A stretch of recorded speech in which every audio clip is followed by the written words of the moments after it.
Well, joining us now from Washington is Dan Arbell. He's a non-resident senior fellow at the Center for Middle East Policy at Brookings. But first, let's go to Istanbul and Yusuf Erim. He's an analyst for the TRT World station there. And Yusuf, so much of this story, the developments seem to come out of Istanbul, our Turkish sources. What are you hearing of the latest on this? Well, the latest right now is Turkish police have arrived at the Consul General's residence. They are searching the residence.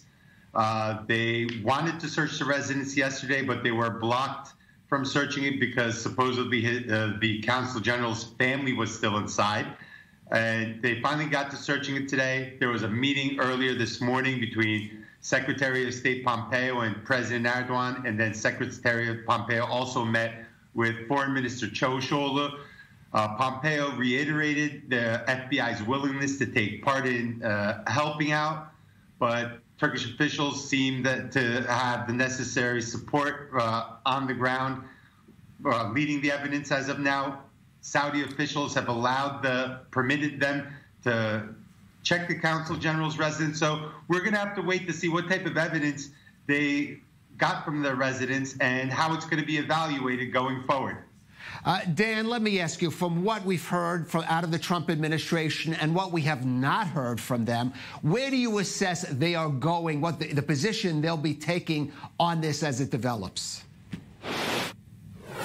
Yeah, thank you. I think that there's a change in the last 24 hours. If yesterday we saw the President and Secretary of State playing it nice and practically giving the Saudis the benefit of the doubt, I think that today we're seeing a nuanced change in the fact that Pompeo is saying that if this actually happened, it's indefensible.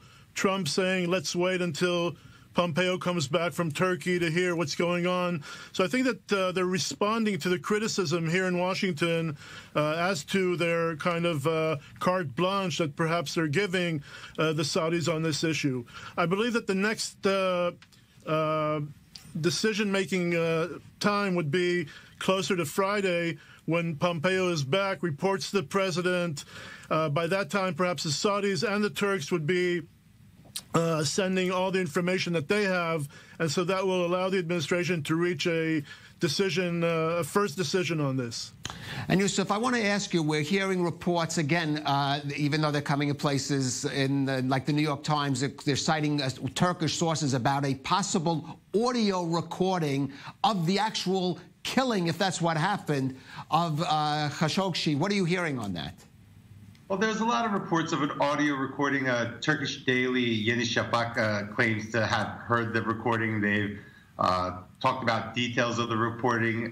The Middle East Eye is claiming Turkish source, citing Turkish sources who have listened to the recording. I personally haven't listened to the recording yet, but I mean, chances are there could be a recording. It's not confirmed. I haven't heard it. My organization hasn't heard it, so we can't verify it. But if there is a recording, it's going to be very, very damning. And as midterms are nearing, President Trump is definitely going to want this problem to go away with his buddy MBS in the crosshairs. Okay. Well, let me ask you about that, Dan, because we know about that close relationship that's been between President Trump and MBS. If indeed it turns out there was a killing, but the Saudis say it was a so-called rogue operation, and President Trump accepts that, is there going to be much pushback against that in Washington, in Congress, maybe in other sectors there in the administration? Yes, we're seeing absolutely already, without substantive information, decisive information coming to the floor, we're already seeing Congress pushing back. The media is very active, and we see the business community quite up in arms. As one of your reporters has mentioned, this upcoming economic summit in Riyadh in the coming days, in which many American business leaders are boycotting, and the head of the IMF is not showing up. And so it does seem that Congress is going to pursue this, even if the administration does not punish Saudi Arabia. But Congress and the business community are responding.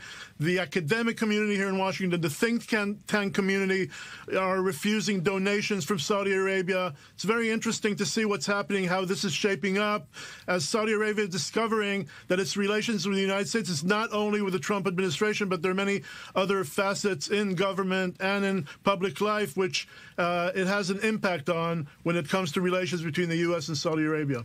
But Dan, briefly, the Saudi Arabia, bottom line, is a sort of indispensable ally for the U.S. in that region, and there is going to be a limit to what any administration is going to do to take action against it. Absolutely, you're correct, and I think that that's why we won't see a breakdown in U.S.-Saudi relations.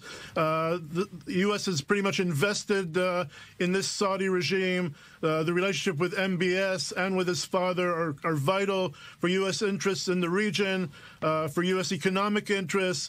So we will see perhaps a slowing down or perhaps suspension of some of the programs, some of the cooperation, perhaps calling out the Saudis on how they dealt with this issue very recklessly, but it won't wreck the U.S.-Saudi relationship. But clearly, though, it is a breach.